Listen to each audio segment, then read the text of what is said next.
صلی اللہ محمد وآل محمد وعجل فرجهم. جزاک اللہ برادر علی رضا جعفری. خواتین و حضرات، تو آپ تمام لوگوں سے جس وقت آن لائن موجود ہیں، درخواست ہے کہ ایک سورہ فاتحہ پڑھ کر مرحومہ عالیہ بانو رضوی بنت سید ضمیر الحسن اور اپنے تمام مرحومین کے لیے اور ان تمام ملت جعفریہ کے شہداء کے لیے جو آج ہمارے درمیان نہیں ہے، اس سال ثواب پر.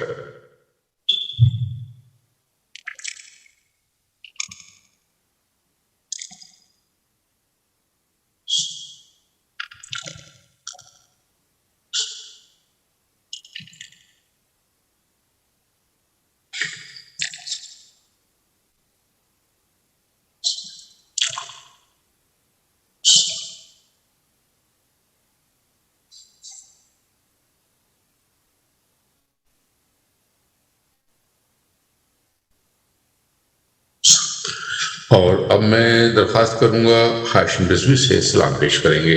ہاشم رضوی. محمد وآل محمد صلوات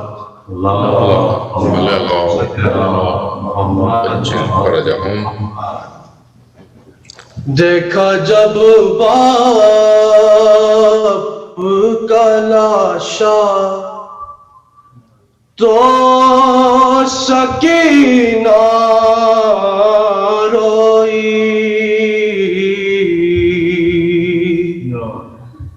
دیکھا جب باپ کا لاشا تو سکینہ روئی. شمر نے مارا جو درا، شمر نے مارا جو درا تو سکینہ روئی. دیکھا جب باپ کا لاشا تو سکینہ روئی. نہ ملا پانی اسے آگ بجھانے کے لیے، نہ ملا پانی اسے آگ بجھانے کے لیے. جل گیا بھائی کا جھولا، جل گیا بھائی کا جھولا تو سکینہ روئی. دیکھا جب باپ کا لاشا تو سکینہ روئی. اوڑھ کے سر پردہ کان میں در پہنے ہوئے، اوڑھ کے سر پردہ کان میں در پہنے ہوئے. سامنے آئی جو رملہ، سامنے آئی جو رملہ تو سکینہ روئی. دیکھا جب باپ کا لاشا تو سکینہ روئی. مار کر سید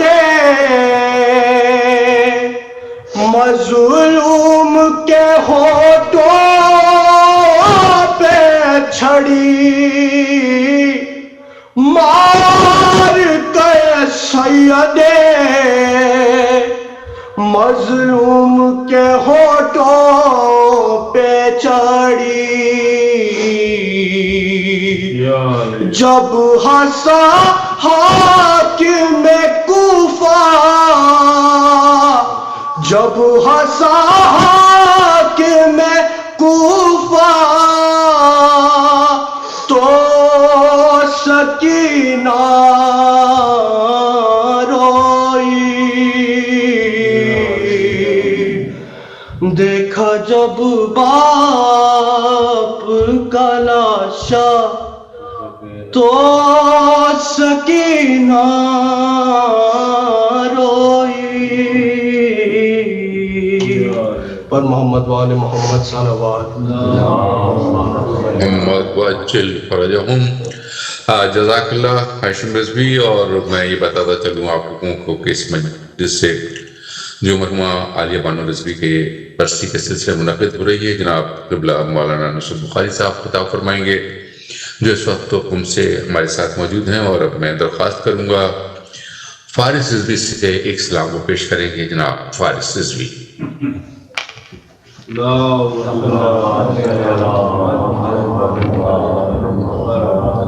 ایک سورہ فاتحہ پڑھ لیں عالیہ بانو رضوی بنت ضمیر الحسن.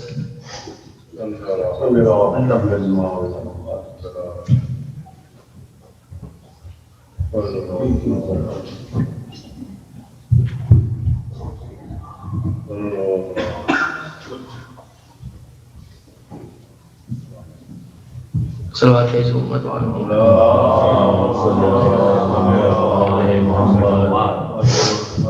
بھائی بھائی پکارتی رہی میں، پھر بھی خنجر نہیں رکا ماں. بھائی بھائی پکارتی رہی میں، پھر بھی خنجر نہیں رکا ماں. شمر نے کی پھر ایسی گستاخی، مجھ سے دیکھا نہیں گیا اماں. بھائی بھائی پکارتی رہی میں، پھر بھی خنجر نہیں رکا ماں. تم جو زلفیں سوار کرتی تھی، انہی زلفوں میں ہاتھ تھا اس کا، جہاں بوسے دیے تھے نانا نے، اس ہی گردن سے خون ٹپکتا تھا. سر شبیر یوں اٹھائے ہوئے شمر خیمے تک آ گیا اماں. بھائی بھائی پکارتی رہی میں، پھر بھی خنجر نہیں رکا ماں. دیکھ کر مجھ کو بین کرتے ہوئے شمر ہر بار مسکراتا رہا. میری نظروں کے سامنے ظالم وار گن کر چڑی چلاتا رہا. تیرا ضرب تیخند خنجر تھا اور شبیر کا گلا اماں. بھائی بھائی پکارتی رہی میں، پھر بھی خنجر نہیں رکا ماں، تیغ جس دم کوئی چلی اس پر، ہائے عباس کہہ کے رویا تھا، تیر پیشانی پہ لگا جس دم، ہائے اصغر زباں پہ آیا تھا، ہائے اکبر پکارا بھیا نے، جب بھی نیزہ کوئی لگا ماں، بھائی بھائی پکارتی رہی میں، پھر بھی خنجر نہیں رکا ماں، اور چاروں جانب سے گھیر رکھا تھا، تیرے نور نظر کو لشکر نے، تیر برساتا تھا کوئی اس پر، کوئی پتھر سے مارتا تھا اسے، رت زخموں پہ وہ گراتا رہا، جس کو پتھر نہیں ملا اماں، بھائی بھائی پکارتی رہی میں، پھر بھی خنجر نہیں رکا ماں۔ اللہم صلی علی محمد وآل محمد وعجل فرجہم، جزاک اللہ فارس رضوی۔ اور اب میں زحمت دوں گا جناب جعفر رضا کو، مرثیہ پڑھیں گے جناب جعفر رضا۔ بہت شکریہ۔ اہل خانہ کا جیسا کہ حکم ہوا ہے، بس امام حسین علیہ السلام کی شہادت کے حوالے سے مرثیے کے چند پیش خدمت ہے۔ صلوات پڑھ دیں بآواز بلند، اللہم صلی علی محمد و آل محمد وعجل فرجہ۔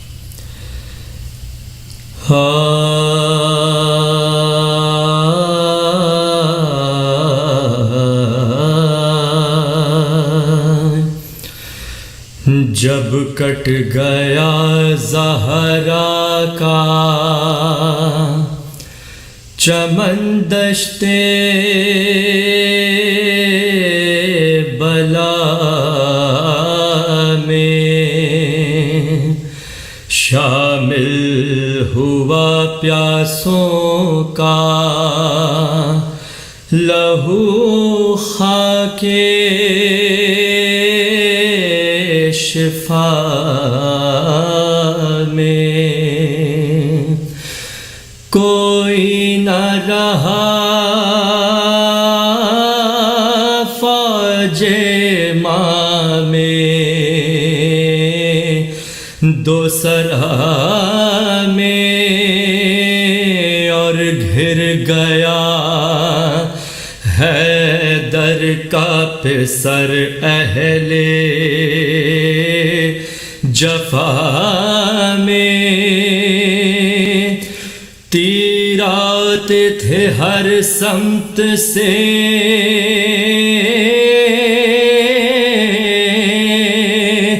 امام ازلی پر نولا کا نرغا تھا حسین ابن علی پر، جب کٹ گیا زہرا کا چمن دشتے بلا میں، تھا شور کے اب نائب حیدر کو نہ چھوڑو، جیتا پسر ساقی کوثر کو نہ چھوڑو، بے برچھیاں مارے شہ صفدر کو نہ چھوڑو بے ذبح کیے سبط پیمبر کو، نہ چھوڑو ارے فتح جو بے سر پسر فاطمہ ہو جائے، جلدی یہ مہم سر ہو تو بس خاتمہ ہو جائے۔ جب کٹ گیا زہرا کا چمن دشتے بلا میں، گر تم میں شجاعت ہے تو ہمت کو نہ ہارو، نیزے پہ سر حیدر کرار کو مارو، سید کا نبی زادے کا سر تن سے اتارو، فرماتے ہیں شہ کیا میری تقصیر ہے یاروں، اور تنہا ہوں مسافر ہوں، غریب الغرباء ہوں، روشن ہے خدا پر کہ میں بے جرم و خطا ہوں، حضرت کا سخن سن کے پکارے یہ جفاکار، اب رحم کرے گا نہ کوئی آپا، زنہار چل جائے گا اس حلق پاب خنجر خونخوار، بعد اس کے لٹیں گے حرم احمد مختار، نالا ہے تو ہو رو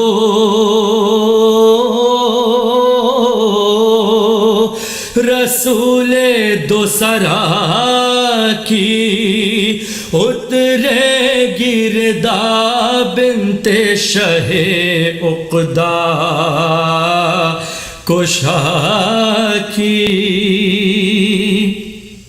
یہ سن کے جو خاموش ہوئے سبتے پیامبر، بس آ گئے کھینچے ہوئے تیغوں کو ستمگر، ایک خشک گلا اور کئی سو نیزہ و خنجر، نولا کاریلا اور اکیلا وہ دلاور، تلواروں سے مجروح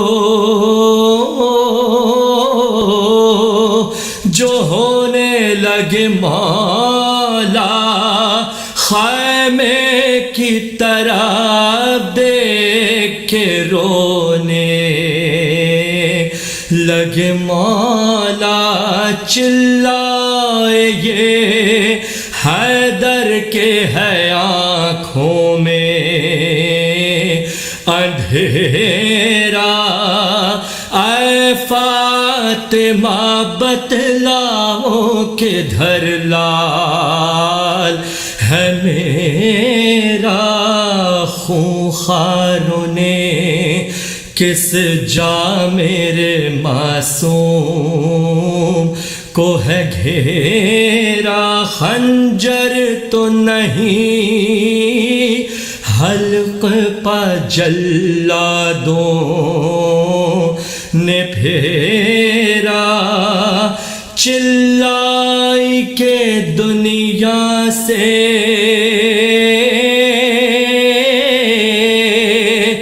پسر جاتا ہے صاحب، ارے خنجر کو لیے شمر چلا آتا ہے صاحب، یہ گل سا بدن اور یہ زخم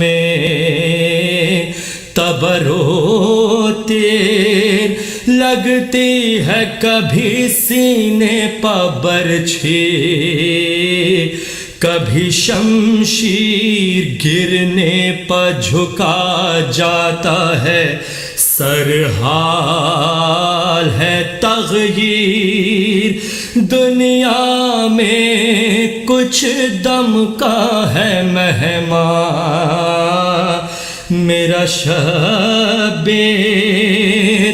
ہر زخم سے فوارے خون چھوٹ رہے ہیں، ہائے ہائے میری دولت کو شقی لوٹ رہے ہیں۔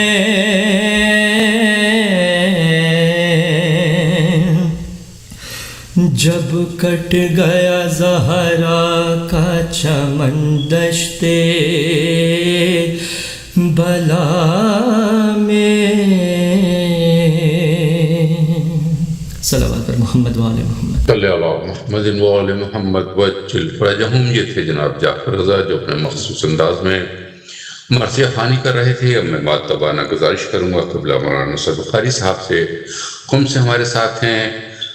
ادارہ جعفریہ کے پلیٹ فارم سے آپ یقیناً ان کو پہلی بار سن رہے ہیں، لیکن مجھے یقین ہے کہ ان کا علم اور ان کا انداز خطابت آپ کو یقیناً متاثر کرے گا۔ میں درخواست کروں گا قبلہ سے جناب مولانا نصرت بخاری صاحب۔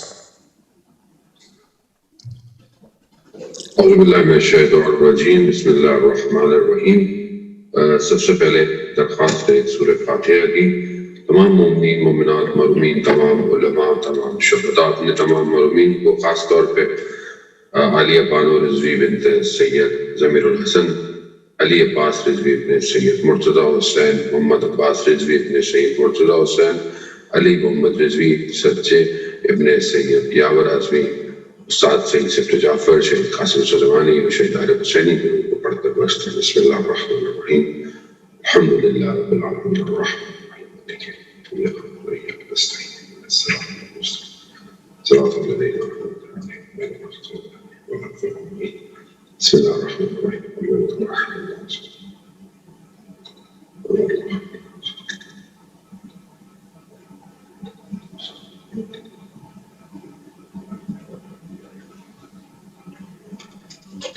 اللهم صل على محمد وعلى محمد وعجل فرجهم۔ اعوذ بالله من الشيطان الرجيم، بسم الله الرحمن الرحيم، الحمد لله رب العالمين والصلاة والسلام على أشرف الأنبياء والمرسلين نبينا سيدنا والقاسم محمد، اللهم صل على محمد وعلى محمد وعجل فرجهم وعلى آله الطيبين الطاهرين المعصومين، لا سيما بقية الله في الأرضين، روحي وأرواحنا للتراب مقدمة الفداء ولعنة الله على أعدائهم أجمعين۔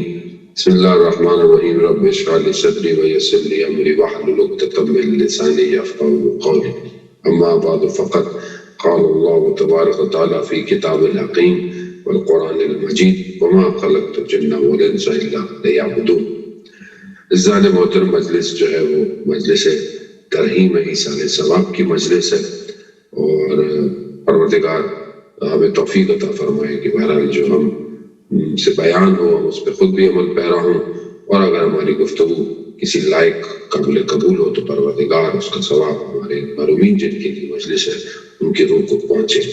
مجلس کیونکہ خاص ورثی کی مجلس ہے اور والدہ کی مجلس ہے، تو میں اسی سے ہی اپنی گفتگو میں وارد ہوتے ہوئے کہ پروردگار نے انسان کو بہت نعمتیں عطا کی، اور اس میں سے سب سے بڑی نعمتیں جسے امیر المومنین علیہ السلام نے ارشاد فرمایا کہ اسلام جو ہے وہ سب سے بڑی نعمت ہے کہ جس کا انسان کو شکر ادا کرنا چاہیے۔ یہ اسلام ہمیں بہت سارے حقوق سکھاتا ہے، اس نے ہمیں حقوق بتائے ہیں انسان، کیونکہ انسان جو ہے وہ ایک ایسی بینگ ہے کہ جسے پروردگار نے کریٹ کیا ہے کہ جو تنہا نہیں رہ سکتا، اسے ایک سوسائٹی میں رہنا ہے، اسے لوگوں کے ساتھ رہنا ہے، اس کو بنایا ایسے ہے کہ وہ دوسروں کی ضرورت کو محسوس کرتا ہے اور خود دوسروں کے لیے جو ہے وہ اپنی چیزوں کو پیش کرتا ہے۔ اسی سسٹم میں پروردگار نے اسے جو ظاہر ہے جب ایک ایسی جگہ رہے گا جہاں پر سوشلائزیشن کا کانسیپٹ اس کے لیے آ جاتا ہے، ایک سوسائٹی کا کانسیپٹ آ جاتا ہے، تو وہاں پر ظاہر ہے اس کے ریلیشن شپ جو بلڈ ہوتے ہیں تو اس کے حقوق بھی ہوتے ہیں ایک دوسرے کے اوپر کہ اس کو کس طرح ادا کرنا ہے۔ اس میں سب سے زیادہ جو انسان کے لیے بہت قریب اور بہت زیادہ حق رکھنے والی شخصیات ہوتی ہیں وہ اس کے ماں باپ ہیں، وہ اس کے پیرنٹس ہیں، کہ پروردگار نے ان کے ذریعے سے اسے دنیا کے اندر بھیجا ہے۔ اصل خالق پروردگار ہے، لیکن اسے اس دنیا میں خلقت لانے کا وسیلہ اس کے ماں باپ پروردگار نے بنائے ہیں۔ اسی لیے جو ہے وہ بہت زیادہ حقوق ہیں ماں باپ کے۔ اور حضرت موسیٰ علیہ السلام نے جو پروردگار کی بارگاہ میں کہا کہ مجھے کوئی سفارش کریں، کوئی نیکی اور کوئی کام کی، پروردگار نے اپنی طرف متوجہ کرایا، اور پھر اس کے بعد انہوں نے 2 دفعہ والدہ کے لیے نیکی کرنے کو کہا اور 1 دفعہ والد کی طرف نیکی کرنے کو کہا، یعنی گویا ماں باپ کے اندر بھی والدہ کو جو ہے وہ ایک الگ جو ہے وہ حیثیت حاصل ہے۔ اسی طرح بہت ساری اور روایات ہیں کہ جو والدین کی، قرآن بھی مختلف جگہوں پر والدین کے ساتھ احسان کرنے کو کہہ رہا ہے اور شکر بھی ادا کرنے کو کہہ رہا ہے کہ تم اپنے والدین کا بھی شکریہ ادا کرو۔ اگر ہم دیکھیں تو روایات میں خاص طور پہ حضرت محمد مصطفیٰ صلی اللہ علیہ وسلم نے بھی والدین کے احترام کے لیے جو چیزیں کہیں، حتیٰ یہ کہا کہ اگر تمہارے والدین اسلام پر بھی نہیں ہیں تو بھی جو ہے وہ ان کا احترام کرنا بہت ضروری ہے۔ ہم اپنی زندگی کے اندر دیکھیں کہ ہم اپنی زندگی میں اپنے والدین کے ساتھ کتنا خیال کرتے ہیں، کتنا احترام کرتے ہیں اور ان کے ساتھ کتنی نیکی کرتے ہیں۔ تو یہ ساری چیزیں صرف ظاہری زندگی کے اوپر بھی اثر نہیں کرتی، بلکہ انسان کی روح کے اوپر اور انسان کی اس دنیا سے گزر جانے کے بعد بھی اس کے اثرات اس کے اوپر مرتب ہوتے ہیں۔ اگر آج انسان اپنے والدین کے ساتھ اچھا ہوتا ہے تو کل اس کی اولاد بھی اس کے ساتھ نیک عمل انجام دیتی ہے، اور یہ سلسلہ صرف اسی عالم پر رک نہیں جاتا بلکہ یہ نیکیاں عالم برزخ تک جو ہے وہ نفوذ کر جاتی ہیں۔ اگر ایک شخص اپنے والدین کے لیے اچھا کام اور نیک کام کرے تو وہ دنیا سے گزر بھی جائے تو بھی وہ نیکیاں اور مقام ان تک پہنچتا رہتا ہے۔ آیت اللہ دستغیب جو ہے وہ اپنی کتاب کے اندر بیان کرتے ہیں کہ ایک عالم دین سے کہ جو کا انتقال ہو گیا تو ان کے فرزند نے انہیں خواب میں دیکھا، بتایا، تو انہوں نے وہ پوچھا کہ آپ انتقال ہونے کے بعد جو عالم برزخ ہے کہ جہاں انسان کی روح جو ہے قیامت تک معلق رہتی ہے، یعنی درمیان میں رہتی ہے، جب انسان دنیا سے چلا جاتا ہے تو ظاہراً قبر کے اندر دفنا دیا جاتا ہے، لیکن اس کی روح جو ہے عالم میں رہتی ہے جب تک قیامت نہیں آئے گی، وہ عالم برزخ ہے۔ اس عالم برزخ کے اندر کہا کہ اپنے والد سے پوچھا اس عالم برزخ میں عذاب کیسا ہے، عذاب کی کیفیت کیسی ہے؟ تو انہوں نے کہا کہ میں جو یہ عالم ہے اس کی چیزوں کو میں ایکسپلین نہیں کر سکتا، کیونکہ یہ عالم ہی بالکل الگ ہے۔ وہ جو دنیا میٹلسٹک ہے، مادہ ہے، اس کے اندر اسپیس ہے، ٹائم ہے، عالم برزخ میں ایسا نہیں ہے۔ لیکن انہوں نے کہا کہ میں تمہیں سمجھانے کے لیے کہ جیسے پہاڑوں کے درمیان میں کوئی ہو اور بھاگنے کا راستہ نہ ہو، فرار نہ ہو، اور ایک بھیڑیا تمہارے پیچھے لگ جائے، تو ایسا عذاب ہے عالم برزخ میں۔ یعنی گویا خدا نہ خواستہ اگر عالم برزخ میں کوئی عذاب ہو رہا ہے تو انسان فرار نہیں کر سکتا۔ تو پھر انہوں نے اپنے والد سے پوچھا کہ اس عالم میں ہم جب یہاں اپنے محرومین کے لیے کوئی نیک کام کرتے ہیں، کوئی صدقہ خیرات دیتے ہیں، کوئی چیز ان کو پیش کرتے ہیں، تو یہ وہاں کس طرح پہنچتا ہے؟ تو وہاں پہ بھی انہوں نے کہا کہ اس کو بھی میں تمہیں مثال کے طور پر ہی سمجھا سکتا ہوں کہ جیسے انسان کسی کمرے میں ہو کہ جہاں پر سخت گرم دھواں ہو، سانس لینے میں مشکل ہو رہی ہو، اور وہاں پر ایک اچانک سے ایک ونڈو، ایک کھڑکی کھل جائے اور وہاں سے تازہ ہوا کا جھونکا آئے. سمجھ لو تمہارا کوئی نیک کام کرنا محرومین کے لیے بالکل اس تازہ ہوا کے جھونکے کی طرح ہے. بہترین چیز جو روایات میں ملتی ہے محرومین کو فائدہ دے وہ ہے صلوات پر محمد و آل محمد. اللہم صلی علی محمد و آل محمد وعجل فرجہ. ظاہراً ہمیں لگتا ہے کہ شاید ہم اپنی زندگی میں کوئی ایسا کام کریں گے یا وہ کس طرح ریوارڈ بن کے جائے گا. یہ خدا کا بہرحال اپنا نظام ہے کہ انسان جب اس دنیا میں بھی ہوتا ہے جہاں روایات یہ بیان کرتی ہیں کہ انسان اگر کسی مومن کے چہرے کو دیکھ بھی لے تو بھی جو ہے وہ ایک نیکی کر رہا ہے, ایک صدقہ دے رہا ہے. یہ ظاہراً ہم نہیں سمجھتے لیکن یہ ایک پازیٹیوٹی ہے جو انسان کے وجود سے منتقل ہو رہی ہوتی ہے. اسی لیے ٹریڈیشنز میں حدیث میں آیا ہے کہ اپنے والدین کے چہرے کو دیکھنا بھی مسکرا کر عبادت ہے, نیکی ہے. اپنے ماں کے پیشانی کو چومنا جہنم کی آگ کو انسان سے دور کر دیتا ہے. اب انسان ظاہر ہے آج کل اس مادے میں مٹیریلسٹک ورلڈ میں عجیب نفسا نفسی کے دور کے اندر اتنا پھنس گیا ہے کہ بہت سارے اپنے نارمل حقوق کو بھول گیا ہے. اور پھر ظاہر معاشرہ جس طرح آج تربیت بھی کر رہا ہے کیونکہ معاشرے کا جو ہے وہ نفوذ اور پینیٹریشن انسان کے وجود پر ایک شدید طریقے سے ہوتی ہے کہ انسان جس سوسائٹی میں رہتا ہے اس کے اثرات اس کے کردار کے اوپر, اس کے اخلاق کے اوپر آ رہے ہوتے ہیں.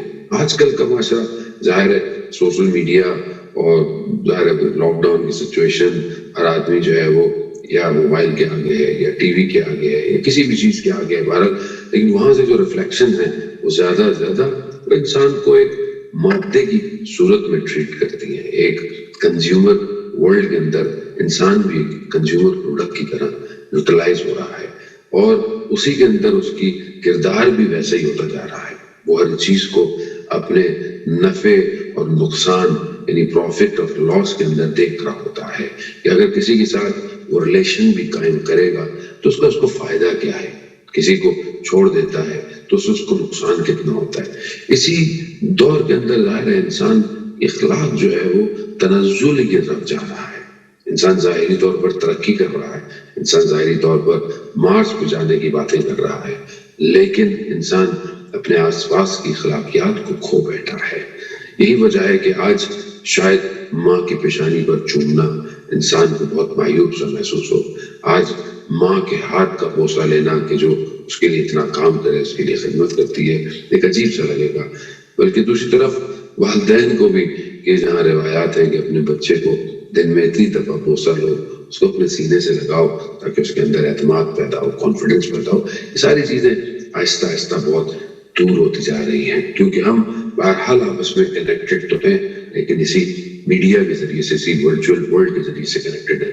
ہمارے فزیکل ریلیشن لاسٹ ہو گئے ہیں اور رہی صحیح کثر اس وائرس نے جو ہے وہ پوری کر دی ہے کہ جو انسان تھوڑا بہت بھی ملتا تھا کمیونٹیز میں ملتا تھا وہ بہت بریک ہو گیا. ہم بہرحال دعا گوئیں پروردگار اس وبا بیماری کو جلد سے جلد انسانیت سے دور کرے. بہرحال جن خاتون کی برسی کی مجلس ہے وہ بھی جو ہے وہ 1 سال تقریباً ان کو ہونے کو ہے اور اسی کووڈ کی وجہ سے جو ہے وہ اس دنیا سے جو ہے وہ ایک سبب بن گیا ان کے جانے کا. بہرحال موت برحق ہے, کسی نہ کسی وجہ سے تو انسان کو جانا ہی ہے, کوئی نہ کوئی چیز جو ہے وہ سبب بن جاتی ہے.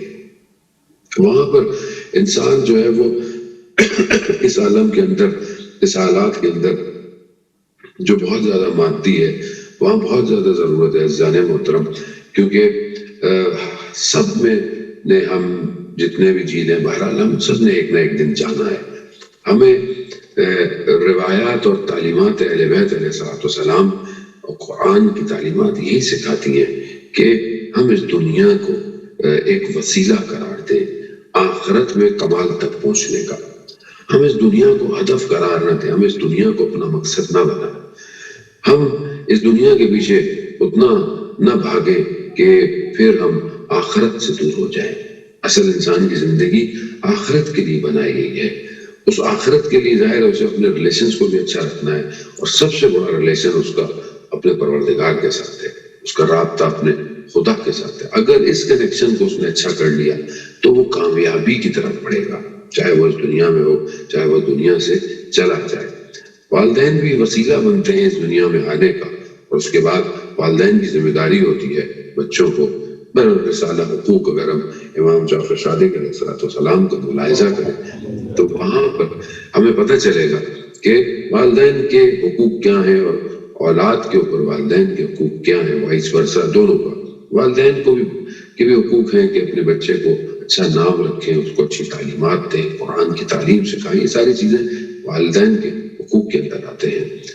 ہم اپنی زندگیوں کے اندر آج اپنی اولاد کی تربیت کے واقع ایسے کر رہے ہیں کہ وہ دنیا کو ایک ٹیمپریری ایک جگہ سمجھے، لیکن بچہ جب دیکھتا ہے خود ہماری اپنی زندگی کو تو اسے لگتا ہے کہ یہ دنیا ہی اصل ہے، کیونکہ ہم اس کی تربیت ہی ویسے کرتے ہیں.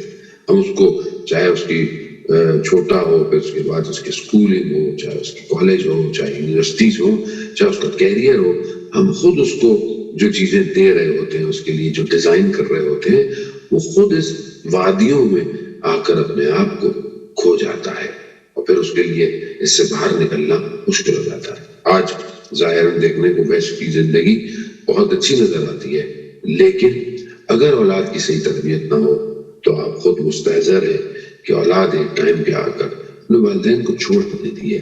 اولاد اپنے والدین سے دور ہو جاتی ہے اپنی زندگی کو ایک الگ طریقے سے گزارنے کے لیے. اسی لیے بہت زیادہ اولڈ ہاؤس اور اس طرح کی جتنی بھی جگہوں کا کانسیپٹ ہے بہت زیادہ جو ہے وہ کریٹ وہاں پر ہے. اس کی وجہ یہ ہے کہ ایک ایج کے بعد انسان آ کر خود مختاری کی طرف، انڈیپینڈنسی کی طرف جو ہے وہ چلا جاتا ہے، جبکہ انسان جو ہے وہ ہمیشہ سے محتاج ہے.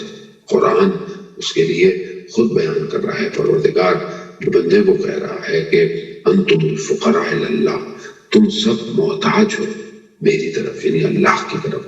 اب یہ محتاجی کا اظہار بہت ضروری ہے، اور ظاہر ہے جس شخص نے، جس ہستیوں نے انسان کو چلنا سکھایا ہو انگلیاں پکڑ کر، بعد میں انسان اگر اس قابل ہو جائے اور اس کے ہاتھ کو چھوڑ دے اور اس کو اس کے حال پر چھوڑ دے، یقیناً آپ خود سوچیں کہ خدا بھی اس کو اس کے حال پہ چھوڑ دیتا ہے. ہمارا اصل ہدف اسی دنیا کو استعمال کرنا ہے. ان ریلیشنز کو بھی، یہ سارے ریلیشنز خدا نے ہمیں اس لیے دیے ہیں کہ ہم ان کے ذریعے سے خدا کی طرف پہنچیں.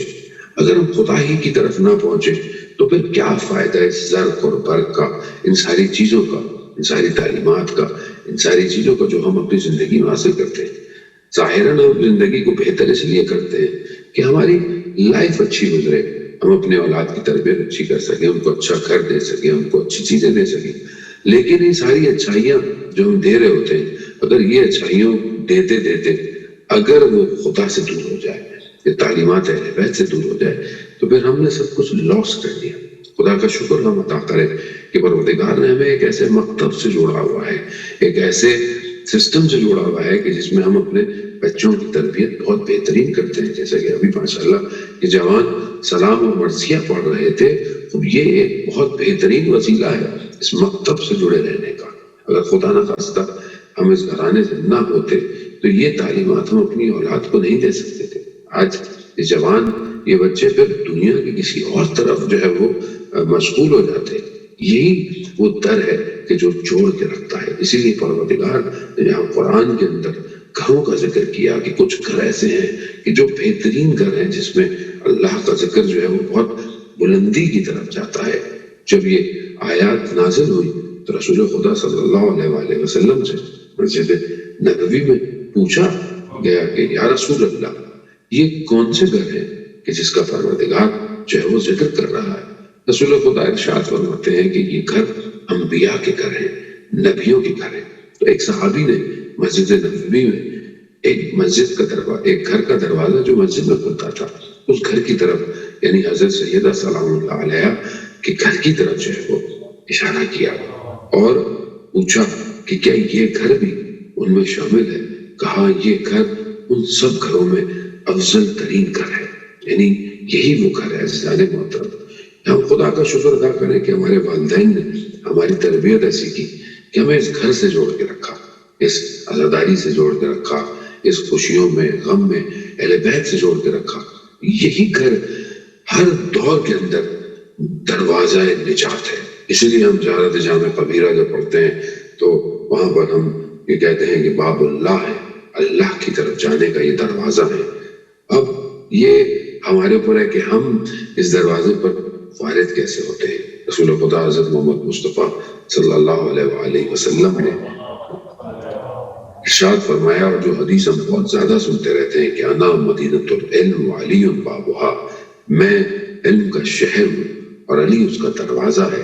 یقیناً اسی دروازے سے اس علم کے شہر میں داخل ہونا ہے، لیکن داخل ہونا ہے عزیزان محترم، نہ کہ ہم دروازے کے باہر کھڑے ہو کر دروازے کی تعریف کرتے رہیں اور اندر داخل نہ ہوں۔ اندر آنا انسان کی ذمہ داری اور اطاعت کو قرآن ہمیں ان کی اطاعت کی طرف جو ہے وہ رجوع کروا رہا ہے۔ پروردگار کہہ رہے تھے اللہ و رسول و اولو الامر منکم، اللہ کی اطاعت کرو، رسول کی اطاعت کرو اور اولو الامر کی اطاعت کرو۔ اطاعت جو ہے وہ اصل کور جو ہے وہ اطاعت ہے۔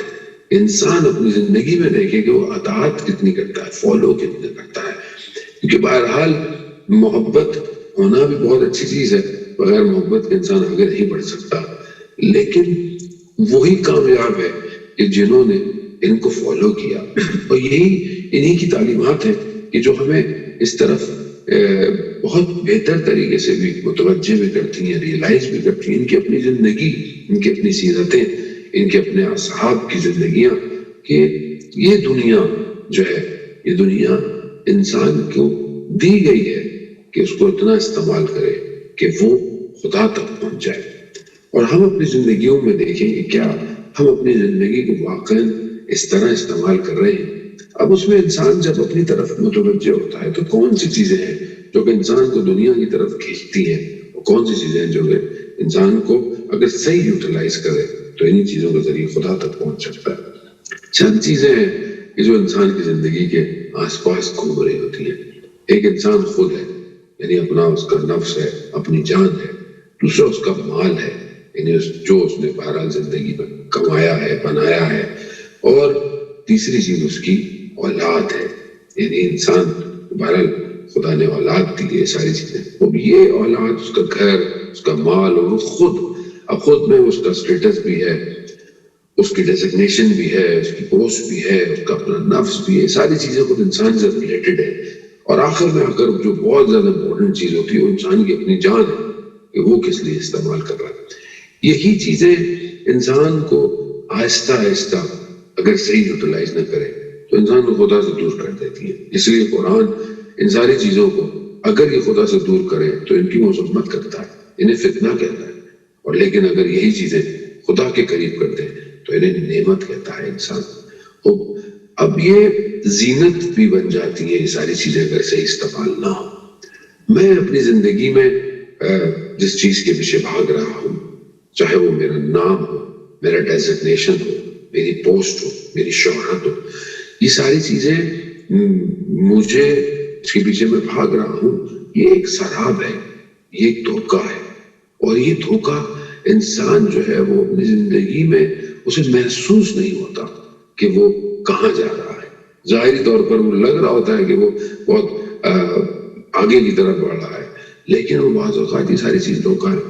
اصفہان کے ایک بہت بڑے عالم دین تھے، مدرس تھے، اوزا مدرسے کے رئیس تھے، اور جب ایک دن مدرسے کے حوض میں بیٹھے ہوئے اپنے آپ کو مارنا شروع کر دیا، شاگرد بھاگے دوڑے، ان کو پکڑا اور ان کو کہا کہ کیا کر رہے ہیں آپ؟ کہا میں دیوانہ ہو گیا۔ کہا وہ آپ کیوں ایسی بات کر رہے ہیں؟ آپ ہمارے استاد ہیں، اگر آپ کو یہ غم ہے کہ آپ کی اولاد نہیں ہے تو ہم سب آپ کی اولاد ہیں، اور یہ سب آپ ہی کا تو ہے۔ تو وہ کہنے لگے کہ ہاں میں یہی سوچ رہا تھا کہ میری زندگی کے 80 سال جو ہے وہ گزر گئے اور میرے پاس نہ دنیاوی چیز ہے، نہ دولت ہے، نہ شہرت ہے، تو میں اپنے آپ کو دیکھ رہا تھا کہ میں اس چیزوں سے بڑا منزہ ہوں، یعنی پاک ہوں، نہ میری اولاد ہے، نہ میرے پاس کوئی مال ہے، کچھ ایسی چیزیں ہیں۔ تو میں نے دیکھا کہ میں تو دنیا اور ساری چیزوں سے لا تعلق ہوں، ایک نے اپنے آپ کو بالکل کٹ کیا ہوا ہے۔ تو لیکن اچانک سے مجھے خیال آیا کہ میری کچھ کتابیں ہیں، کچھ بکس ہیں، اور یہ کتابیں مجھے اتنی عزیز ہیں، یعنی اتنی مجھے پسند ہے کہ کہ اگر کوئی ان کو ہاتھ لگا لے تو مجھے غصہ آ جاتا ہے. میں نے کہا کہ 80 سال ہو گئے, اپنی زندگی سے ان کتابوں کی محبت کو دور نہیں کر پایا. میرے سے بڑا دیوانہ کون ہو سکتا؟ ہماری زندگی بالکل ایسے ہی ہے ذہن محترم. ہم بعض اوقات ہم سمجھتے ہیں کہ ہم نے اس کو چھوڑ دیا, ہم اس چیز کے پیچھے نہیں ہیں, ہم اس چیز کو اپنے آپ سے دور کر رہے ہیں, لیکن کوئی اور چیز ایسی ہوتی ہے جو ہمارے نفس میں بالکل پھنسی ہوئی ہوتی ہے, اور ہم بعض اوقات محسوس بھی نہیں کر پاتے کہ ہم کس مشکل میں گرفتار ہیں. بعض اوقات انسان کو یہ مرض ہی نہیں پتا کہ اس کو مریض کیا ہے, کس چیز کا مریض ہے. کیونکہ دیکھیں ظاہری جو انسان کی بیماریاں ہیں وہ دنیا کے MRI میں, CT اسکین میں, ایکس رے میں پتہ چل جاتی ہے, لیکن انسان کا جو نفس مریض ہو, سول کے اندر اگر مشکلات ہو, دنیا کی کوئی اسکینر جو ہے اس کی بیماری کو باہر نہیں نکال سکتا کہ اس کے اندر کینہ کتنا ہے, اس کے اندر بغض کتنا ہے, اس کے اندر حسد کتنا پایا جاتا ہے. یہ ساری چیزیں انسان کے کردار, انسان کے نفس میں, اسی لیے پروردگار نے انبیاء کو بھیجا, اولیاء کو بھیجا, اوصیاء کو بھیجا, ائمہ علیہ السلام کو بھیجا, تاکہ وہ ہماری تربیت کر سکیں. یہی وجہ ہے کہ ان کی تعلیمات کو عمل کرنا بہت ضروری ہے. امام علی علیہ السلام کلمۃ الاقتصار میں فرماتے ہیں کہ اگر انسان کا عمل اسے پیچھے دھکیل دے تو اس کو حسب نسب آگے نہیں لے کے جا سکتا. یعنی انسان کا عمل بہت امپورٹنٹ ہے. انسان ظاہری طور پر اپنے آپ کو یہ نہ کہے کہ میں فلانا ہوں, میں فلانا ہوں, میں فلانے شخص کا بیٹا ہوں, یا فلانا میں ہوں, میں سید ہوں, میں یہ ہوں, میں وہ ہوں, میں عالم دین ہوں, یا کچھ بھی ہے. اگر اس کا عمل اچھا نہیں ہے, اس کا عمل اگر کوتا ہے, کم ہے, تو اسے پیچھے پھینک دے گا.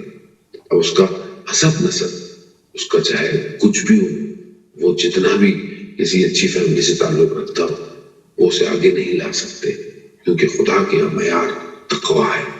جو جتنا بہترین تقویٰ اختیار کرے گا وہ خدا کے اتنا ہی قریب ہو. امیر المومنین علیہ السلام امام المتقین ہیں, یعنی متقیوں کے امام ہیں. ہم ظاہر ہے انسان کوشش پوری کرتا ہے, اور لیکن انسان کھو جاتا ہے.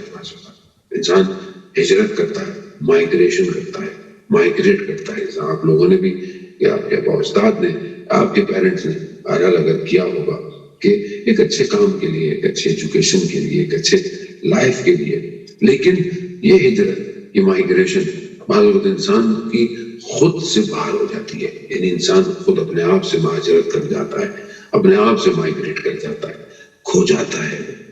وہ کس مقصد کے لیے گیا تھا وہ بھول جاتا ہے, وہ جا کر اسی رنگ میں اپنے آپ کو جو ہے وہ رنگ دیتا ہے, خود بھول جاتا ہے کہ اس کا اصل ہدف کیا ہے, اس کا اصل مقصد کیا ہے. یہی سب سے بڑی پرابلم ہے ایک ویسٹرن فلسفی کی یا لائف سٹائل کی, کہ وہ مادے کو, میٹرلسٹک زندگی کو اتنا خوبصورت دکھاتی ہے, اس کو ہدف قرار دیتی ہے. وہ زندگی, اس کی زندگی اسی کے اندر چلتی رہتی ہے. جب وہ کالج یونیورسٹی میں جائے تو اس کے پاس کوئی جاب, اس کے پاس گھر, مارٹگیج اور ہر چیز سسٹم میں وہ اتنا ٹریپ رہتا ہے کہ بعض اوقات وہ بھول جاتا ہے کہ اس کی زندگی کا اصل ہدف کیا ہے. عزیزان محترم, آپ نے بہرحال وقت کیونکہ محدود ہوتا ہے, اور آن لائن کا بھی, اور بہرحال میری یہاں فجر جو ہے وہ درمیان میں ہی اذان ہوئی, تو مجھے ظاہر ہے ایک ٹائم سے پہلے جو ہے وہ پروگرام کو فنش بھی کرنا ہے.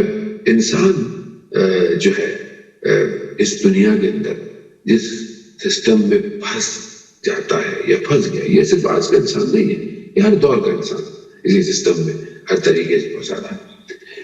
اگر اس سسٹم میں, جو ہمارا اس سسٹم میں دنیا کا, اگر اس میں خدا نے ائمہ علیہ السلام کو نہ بھیجا ہوتا تو انسان کے لیے بہت مشکل تھا, بلکہ ناممکن ہے کہ وہ اس راستے کو طے کر سکے.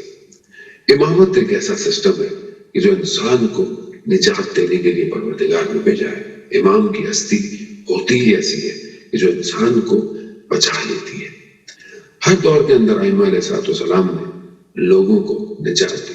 امام علی علیہ السلام جانتے تھے انسان ترقی کر لے گا, انسان ظاہری, انسان ظاہری کمال پہ پہنچ جائے گا، ظاہری طور پر اتنا ترقی یافتہ ہو جائے گا کہ جو ہے وہ اسپیس پہ چلا جائے گا، زمین کی تہوں میں چلا جائے گا، اوشین سے چیزوں کو ٹیک کر نکالے گا، ہواؤں میں فضاؤں میں سب چلا جائے گا، لیکن انسان نہیں بن پائے گا۔ اسی لیے امام علی علیہ السلام جو کہ خود فرماتے ہیں کہ میں زمین سے زیادہ آسمان کے راستوں سے واقف ہوں، مگر امام نے راستے نہیں بتائے، امام نے نہیں بتایا اسپیس جو ہے وہ شٹل کیسے بنے گی، اسکائی اسکریپرز کیسے بنے گی۔ امام جانتے تھے کہ انسان یہاں تک پہنچ جائے گا، امام نے انسان بننے کا فارمولہ دیا اسے، کیونکہ انسان خود انسان نہیں بن پائے گا، یہ امام کا کام ہے کہ اسے انسانیت کی طرف لے کر آئے۔ یہ انسانیت کو امام نے نہج البلاغہ میں اپنے جملوں میں جو ہے وہ بیان فرمایا۔ اسی لیے امام علی علیہ السلام ارشاد فرماتے ہیں کہ تمہارے نفس کی کم سے کم قیمت جنت ہے، اسے اس سے کم میں نہیں بیچنا۔ انسان اپنے سول کو کس چیز سے سودا کرتا ہے، کس چیز سے بارگین کرتا ہے۔ آج انسان دنیا میں ایک چھوٹی سی لذت کی خاطر، چاہے وہ لذت، چاہے وہ آنکھوں کی لذت ہو، لسٹ ہو، چاہے وہ زبان کی ہو، چاہے وہ بعض اوقات ذائقے کی ہو، انسان حرام کی طرف جو ہے وہ قدم کو بڑھا بیٹھتا ہے۔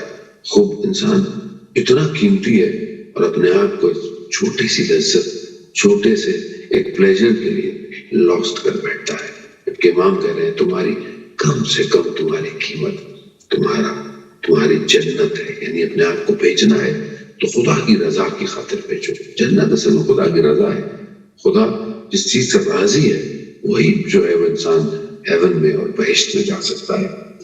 ہم اپنی زندگی میں امام کو کہاں دیکھتے ہیں؟ امام ہماری زندگی میں کہاں ہے؟ ہم امام تک کتنا پہنچے؟ حضرت فاطمہ زہرا سلام اللہ علیہا کہ جب وہ ایک جگہ پر احد کے شہداء کی قبر پر بیٹھی ہوئی تھی، بقیع کے اندر سید حمزہ شہید کی قبر پر، تو وہاں پر جو ہے وہ ایک شخص کہتا ہے کہ میں بی بی کی خدمت میں تھا اور میں نے اس موقع کو غنیمت سمجھا، تو میں نے بی بی سے سوال کیا کہ امام علی علیہ السلام نے کیوں نہیں جو ہے وہ خود قیام کیا یا خود لوگوں کی طرف آئے اور اپنا وہ جو حق ہے کیوں نہیں حاصل کیا؟ بی بی نے فارمولہ دیا، بی بی فرماتی ہے کہ امام جو ہے اس کی مثال کعبے کی طرح ہے، کعبہ چل کر لوگوں کے پاس نہیں آتا، لوگ چل کر کعبہ کے پاس جاتے ہیں، اس کا طواف کرتے ہیں۔ امام بالکل ایسے ہی ہے۔ ہر دور میں جو لوگ کامیاب ہوئے وہ امام کے گرد پہنچے، امام کے پاس پہنچے۔ آج ہم انہی لوگوں کو یاد کرتے ہیں، آج ہم انہی لوگوں کا نام لیتے ہیں کہ جنہوں نے اپنے آپ کو امام تک پہنچایا اور اپنے آپ کو قربان کر دیا۔ ہم اپنی زندگیوں میں دیکھیں عزیزان محترم کہ ہم نے اپنے آپ کو اپنے امام تک کتنا پہنچایا، ہم اپنے امام کی کتنی معرفت رکھتے ہیں، ہم اپنے امام کو کتنا پہچانتے ہیں، ہم اپنے امام کے لیے کتنا کاموں کو انجام دے رہے ہیں۔ یہ ظاہر ہے کیونکہ ہم زیارت وارثہ پڑھتے ہیں، زیارت عاشورہ پڑھتے ہیں، اور ان زیارات کے اندر ہم یہ کہتے ہیں یا لیتنی کنت معکم فافوز فوزا عظیما، کہ کاش ہم آپ لوگوں کے ساتھ ہوتے، یعنی جو اصحاب امام حسین علیہ السلام تھے، ہم آپ کے ساتھ ہوتے، ہم بھی کامیاب ہو جاتے، ہم بھی وہ بڑی کامیابی حاصل کر لیتے۔ عزیزان محترم، امام تو ہے ہمارے پاس، ہم امام سے غافل ہیں۔ امام یقیناً پردہ غیبت میں، لیکن امام حاضر تو ہے، امام کو ہم نہیں دیکھ سکتے، امام ہمیں تو دیکھ سکتے ہیں اور امام ہمیں دیکھتے بھی ہیں۔ خود امام فرماتے ہیں کہ تمہارے اعمال ہم تک ہفتے میں 2 دفعہ یا 3 دفعہ جو ہے وہ پہنچتے ہیں، اور خود امام کا ارشاد ہے کہ امام فرماتے ہیں اگر ہم تمہاری طرف متوجہ نہ ہو، اگر ہم تمہاری خبر نہ رکھیں، دشمن تمہیں چیر پھاڑ جائے، تمہیں ختم کر دے۔ اس کا مطلب یہ ہے کہ ہم مشکل میں ہیں، ہمارا عمل مشکل میں ہے۔ علی ابن مہزیار کہ جو 20 سال حج کرتے رہے اور کہ شاید کسی حج میں امام سے ملاقات ہو جائے. 20 سال جو ہے وہ نہیں ملاقات ہو پائی, امام سے زیارت نہیں کر پائے, مایوس ہو گئے. مشہد کے رہنے والے تھے. امام نے بہرحال انہیں پیغام بھجوایا کہ اس سال جو ہے وہ حج پر آئے. بہرحال وہ حج پہ بھی آئے دوبارہ, اور کعبہ کی طواف کر رہے تھے کہ شخص آیا کہ جو انہیں لے کر جو ہے وہ گیا. کہتے میں خانہ کعبہ سے نکلا اور مکہ کی پہاڑیوں سے ہوتا ہوا ایک ایسی جگہ پہنچا کہ جو میں نے پہلے کبھی نہیں دیکھی تھی. اتنی سبز, اتنی روشن. جیسے میں ایک جگہ کر داخل ہوا تو دیکھا کہ امام تشریف رکھتے ہیں. امام نے جیسے ہی مجھے دیکھا, امام فرماتے ہیں کہ ہم تمہاری زیارت کے مشتاق تھے, یعنی ہم تم سے کب سے ملنا چاہتے تھے. علی ابن مہزیار 20 سال سے امام کے لیے آ رہے ہیں. وہ کہتے ہیں کہ مولا میں 20 سال سے آ رہا ہوں اور آپ مجھے کہہ رہے ہیں کہ آپ میری زیارت کے مشتاق تھے. تو امام فرماتے ہیں کہ ہاں, تمہارا عمل جو تھا وہ تمہارے اور ہمارے درمیان میں رکاوٹ بنا ہوا تھا. یعنی امام چاہتے تھے ملنا, لیکن عمل یعنی انسان کا کردار, انسان کے کام امام سے ملنے نہیں دیتے تھے. ہم اپنے عمل کو دیکھیں, کیا ہمارا کردار, چاہے وہ ہماری تنہائی, چاہے وہ ہماری خلوت, چاہے وہ ہمارے ریلیشن شپس ہوں دوسروں کے ساتھ, سوسائٹی میں, کمیونٹی میں, ہماری زندگی کے کام ہوں, ہمارے کولیگز کے ساتھ, ہمارے یونیورسٹی میں, کالج میں, رشتہ داروں کے ساتھ. یہ سارا انسان کا جو کلیکٹیولی انسان کا کردار جو بنتا ہے, کیا یہ اس قابل ہے کہ ہم اپنے آپ کو امام کو پیش کر سکیں, یا یہ کہیں رکاوٹ بن رہا ہے؟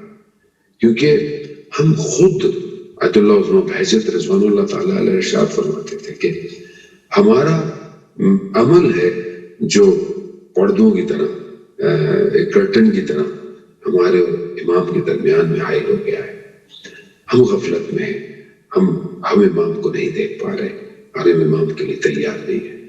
عزیزان محترم, امام کے ظہور کا وقت معین ہے, ہم نہیں جانتے, خدا جانتا ہے.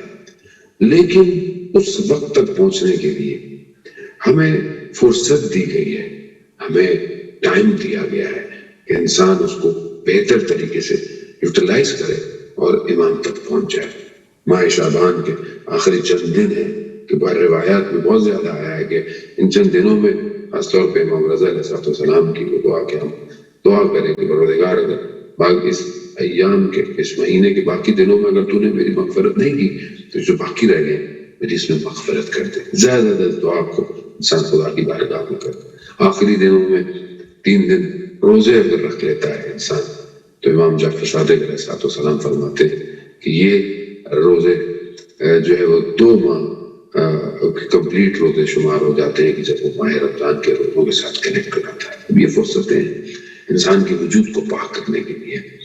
پھر ماہ رمضان خود ایک بہت بڑی فرصت ہے جو آ رہا ہے انسان کے لیے, ضیافت الہی کا مہینہ ہے. دیکھیں یہ ایک اینگل ہے. انسان اگر چند ڈائمنشن اگر اپنے آپ کو ریئلائز کرے تو 1 ڈائمنشن اس کی عبادت ہے, اس کا ریلیشن ہے خدا کے ساتھ.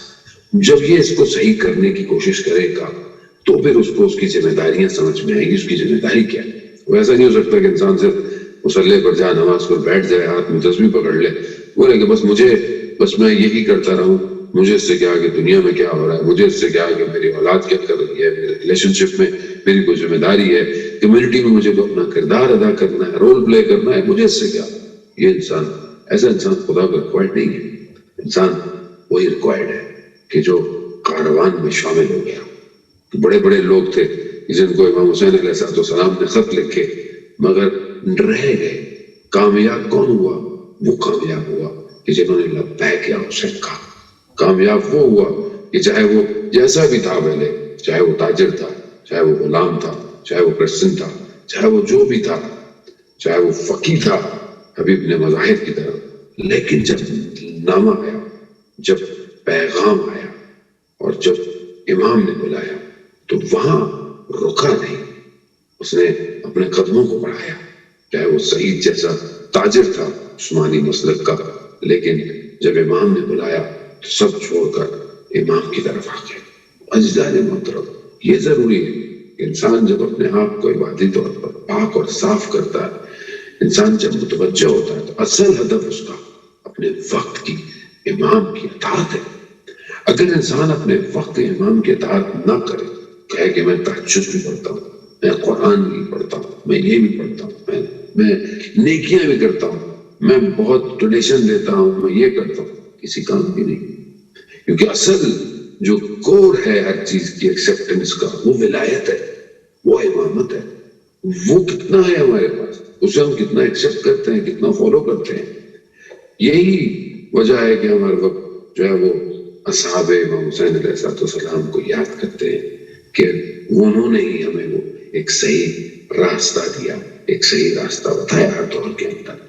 کیونکہ ہم جس معاشرے میں رہ رہے ہیں آج زمانہ بہت سخت ہو گیا ہے، مشکلات ہیں، ظاہری طور پر بھی مشکلات ہیں، انسان خوف زدہ بھی ہے بہت ساری چیزوں سے، انسان کو کہ کیا ہوگا، کیسے ہوگا، یہ ساری چیزیں بہرحال ہر انسان مادے میں۔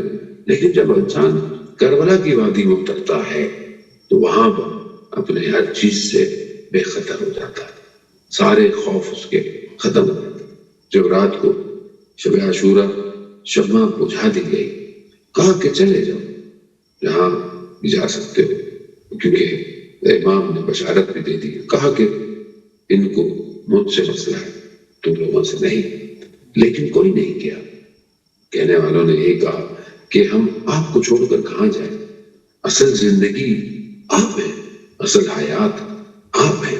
وہ ہم یہ ساری چیزیں بچپن سے سنتے آ رہے ہیں، یہ ساری چیزیں مجلسوں میں آزاداری، تو کیا آج ہم اپنے وقت امام کے لیے کہنے کے لیے ریڈی ہیں کہ اے میرے وقت کے امام، اے میرے مولا، اے میرے صاحب الزمان اجل اللہ تعالیٰ فرجہ شریف، کیا ہم یہ کہہ سکتے ہیں کہ ہماری زندگی آپ ہیں، ہماری حیات آپ ہیں، ہمارا سب کچھ آپ ہے؟ تو کیا ہم تیار ہیں امام کے لیے، یا ہمیں چیزیں کھینچتی ہیں اپنی طرف؟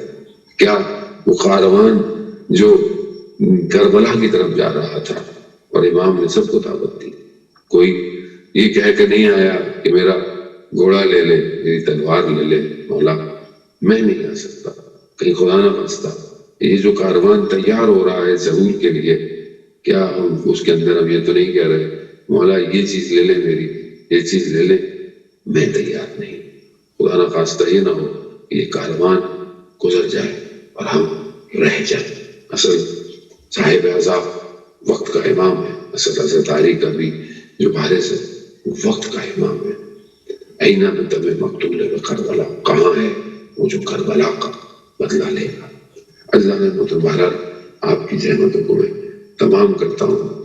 اور جب یہ خط حبیب بن مظاہر کے پاس پہنچا کوفہ میں، حبیب نے جب دیکھا کہ امام نے بلایا ہے تو حبیب بن مظاہر کے وجود میں عشق کی آگ لگ گئی۔ حبیب سے بیٹھا نہیں گیا، حبیب اٹھے اور چل پڑے، اور دیکھا کہ انہوں نے کوفہ کے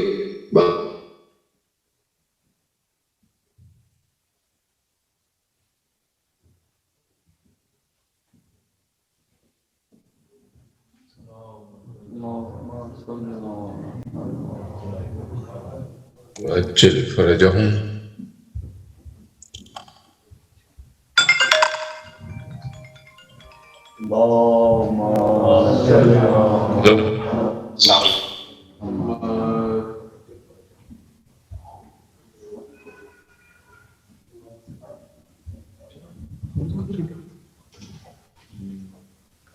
وعجل فرجهم۔ جعفر کیا کنیکشن ہو رہا ہے دوبارہ؟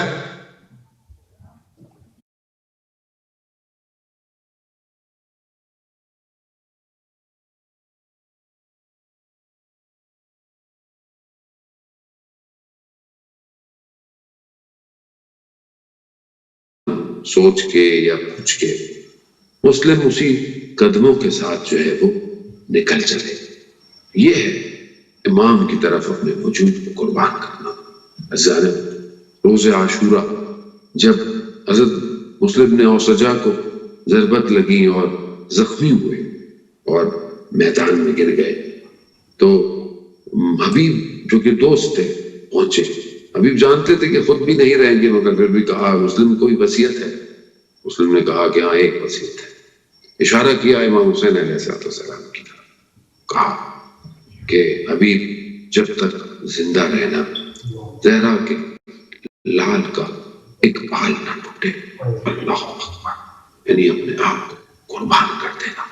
ہاں یہ ہے امام کے اصحاب، امام کے صحابیوں جیسا کوئی نہیں ہو سکتا. امام نے ایسے ہیرے جمع کیے کربلا میں کہ جو آج تک روشن ہے، ایسے گوہر جو ہیں وہ کربلا کے اندر کے جن کے وجود کی نورانی چیزیں آج تک ہمارے دلوں کو منور کر رہی ہیں. یہ نہ ہوتے تو آج ہمارے پاس ضابطہ حیات نہ ہوتا، یہ نہ ہوتے تو آج ہمارے پاس کچھ نہیں تھا. امام حسین علیہ السلام روز عاشورہ جو ہے وہ ایک وقت آیا کہ جب سب چلے گئے اور غربت کا عالم ہے. امام نے اپنی تلوار کو کربلا کے دشت میں رکھا، دائیں دیکھا بائیں دیکھا، اینا اینا مسلم، اینا اینا ہانی ابن عربہ، اینا اینا حبیب. کہاں مسلم، کہاں ہانی، کہاں حبیب؟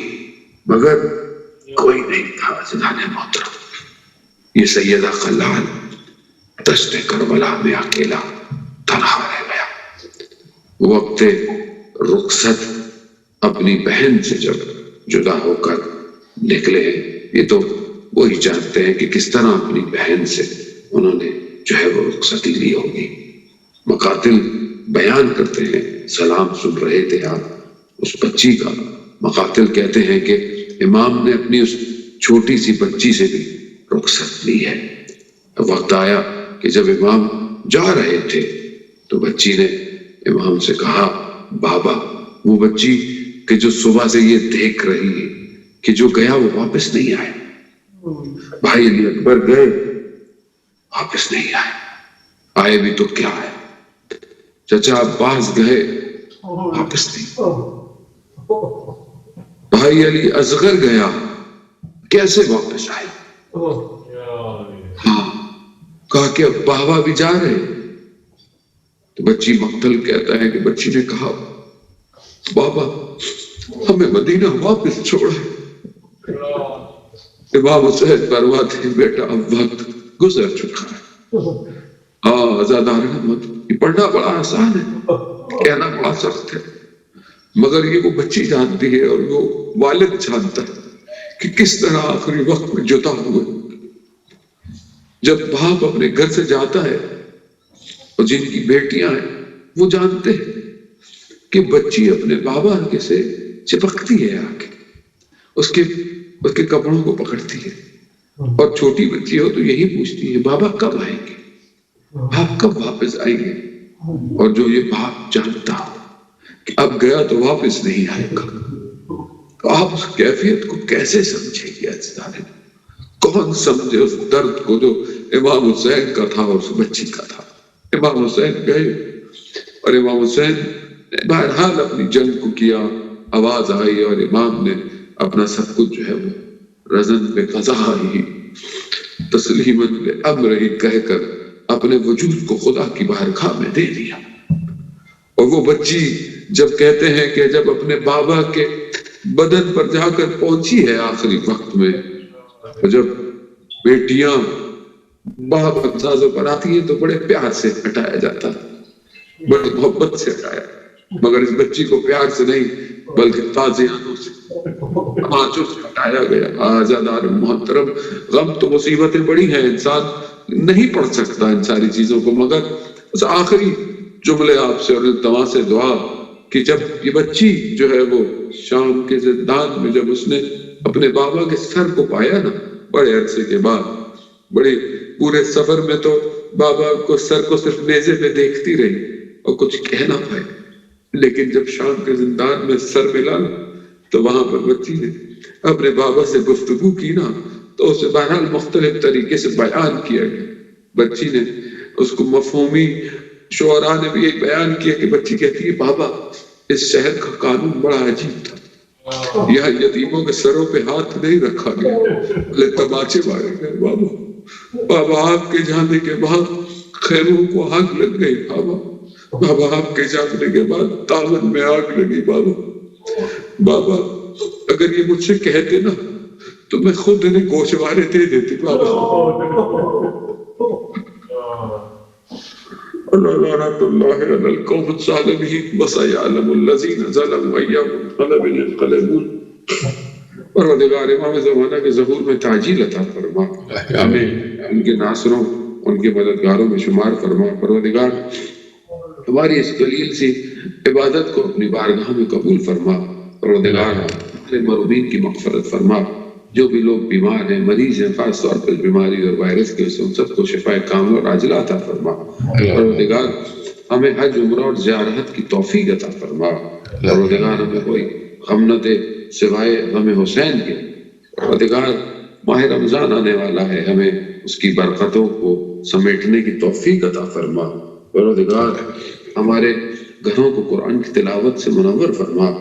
آخر میں ایک دفعہ دوبارہ میں درخواست کروں گا سورہ فاتحہ کی عالیہ بانو رضوی بنت سید ضمیر الحسن، علی عباس رضوی ابن سید مرتضیٰ حسین، محمد عباس رضوی ابن سید مرتضیٰ حسین، علی محمد رضوی چچے علی ابن سید یاور اعظمی، اور اپنے تمام مرحومین کو، میری والدہ مرحومہ کو اور تمام شہداء کو پڑھ کر بخش دو. بسم اللہ الرحمن الرحیم.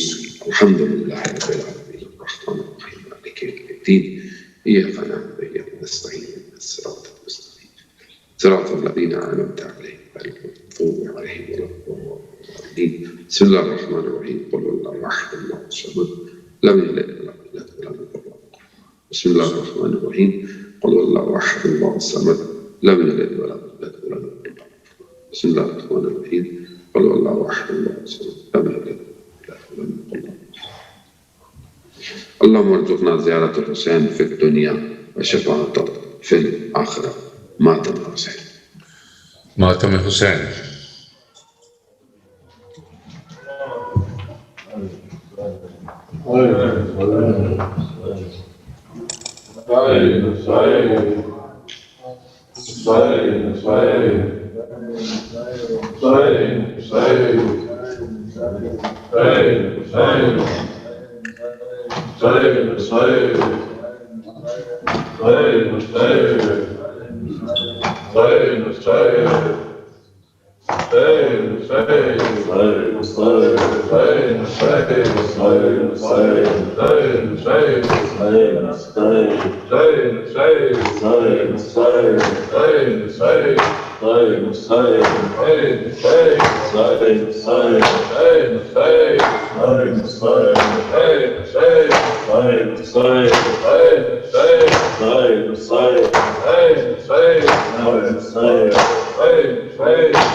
کیا ستم حسین کے دل پر گزر گئے، فوجوں کو چیرتے ہوئے عباس نامدار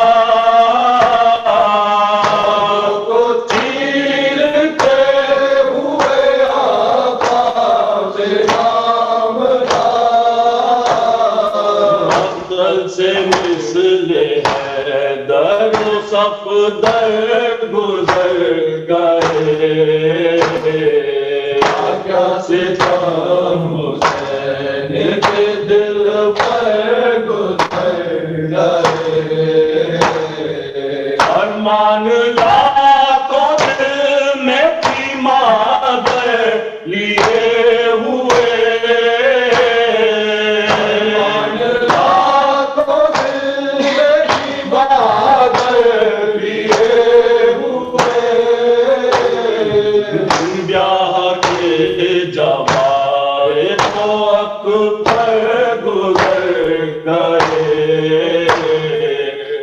کیا ستم حسین کے دل پر گزر گئے، جب یاد آ گئی کافی زینب کو کربلا،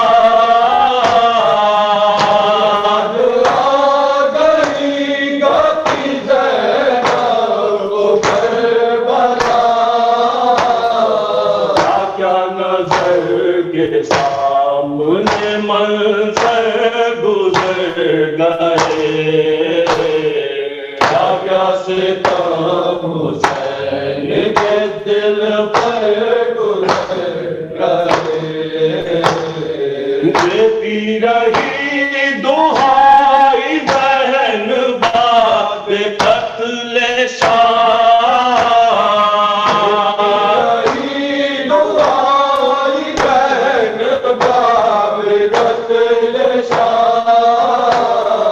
لاشوں کو ڈھونڈتے ہوئے لشکر گزر گئے، کیا ستم حسین کے دل پر گزر گئے،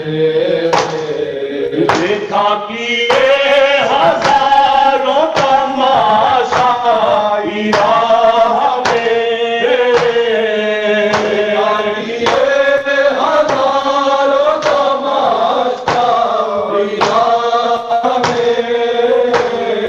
سر کو جھکائے آل پیغمبر گزر گئے، کیا ستم حسین کے دل پر گزر گئے،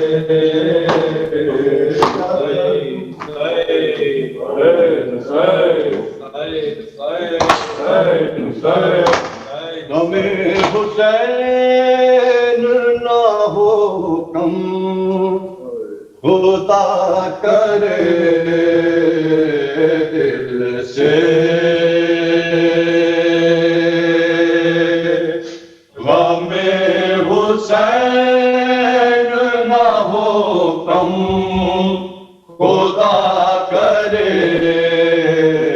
دل سے، غم حسین نہ ہو کم خدا کرے، لے جاؤں میں لہد میں،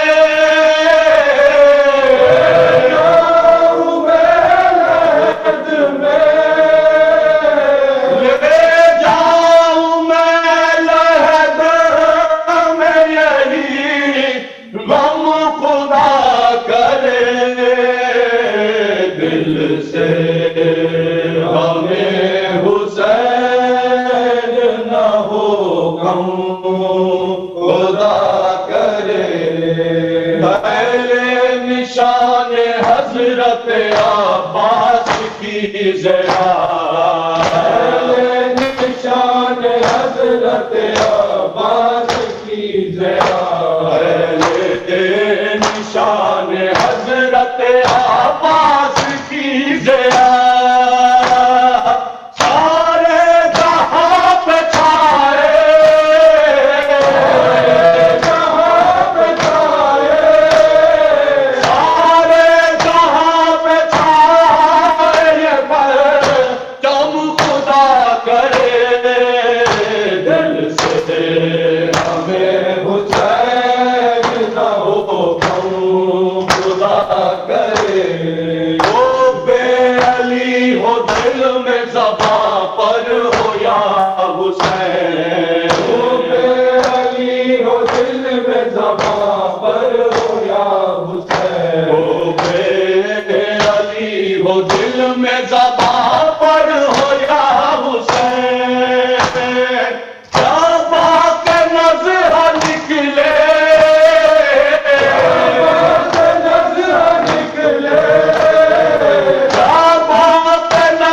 ڈر کے کہہ رہے تھے یہ آپس میں سب لڑی، ڈر کے کہہ رہے تھے یہ آپس میں سب لڑی، ڈر کے کہہ رہے تھے یہ آپس میں سب لڑی، آباس ہونا نہر پہ،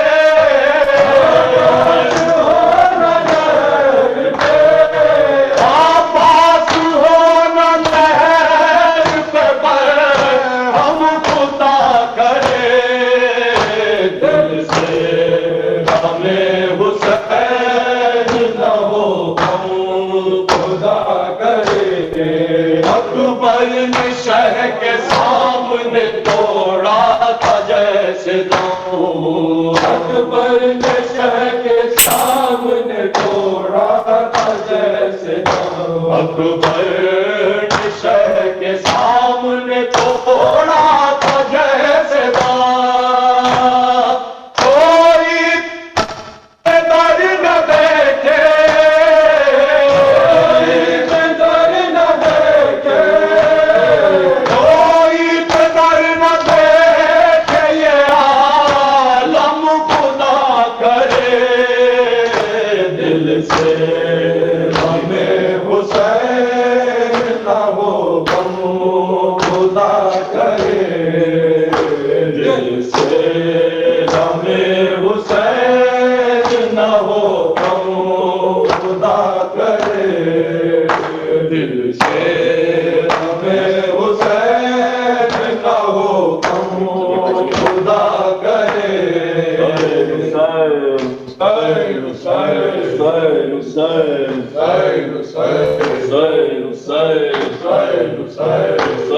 کہتے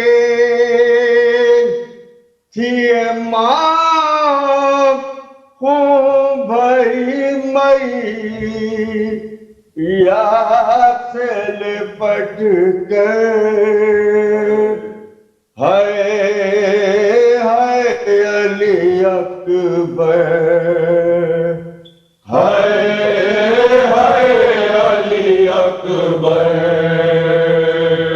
ہائے ہائے علی اکبر، ارمان تپینا پوشاک شاہی، ارمان کا پہناؤں گی پوشاک شاہانی، اور افسوس کے راز آئی نہ تجھ کو یہ جوانی، کیسا تھا مقدر، ہائے ہائے علی اکبر، ہائے ہائے علی اکبر، اور تم ہیچیا لے کے جوتا توڑ رہے ہو، تم ریچیا لے کے جدا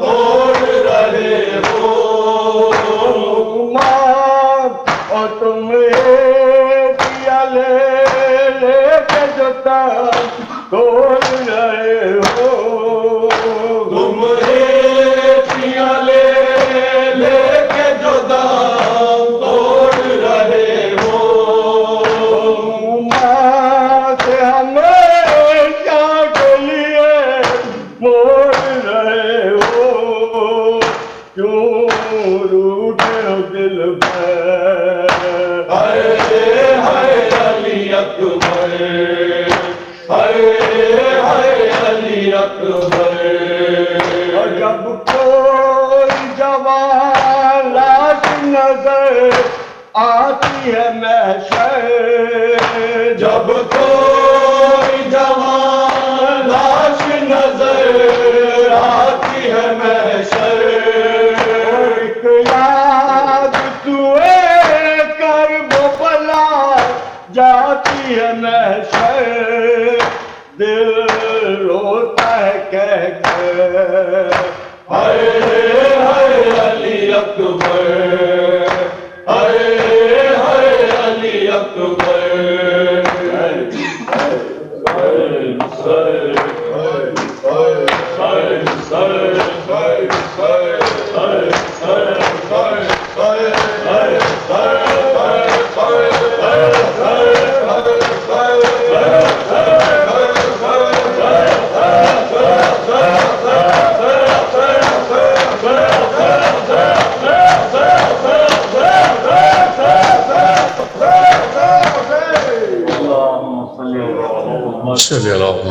وآل محمد وعجل فرجهم. Jafar Rizvi will recite Ziyada. Jafar Rizvi.